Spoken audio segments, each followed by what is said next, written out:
Hej! Nu skal vi lave en vejrtrækningsøvelse, og det er sangerens alfa og omega. Hvis man skal synge klassisk sang, så har man brug for at kunne strække luften i længere tid end den tid, man har, når man trækker vejret, når man skal tale. Og derfor så starter jeg altid med at finde navnen og holde mine 2 hænder ned under. Og så 3 gange, så siger jeg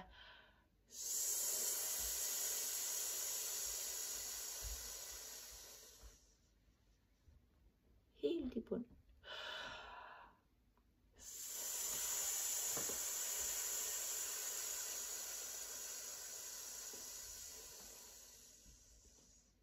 Helt i bund, så der ikke er mere.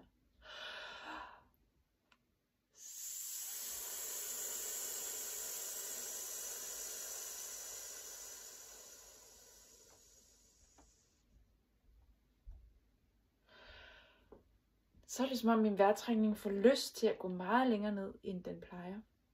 Og så når jeg starter med at synge, så kan jeg holde vejret i længere tid. Og i øvrigt så er det også en god øvelse til, hvis man for eksempel har været sur eller ked af det, og så træk vejret.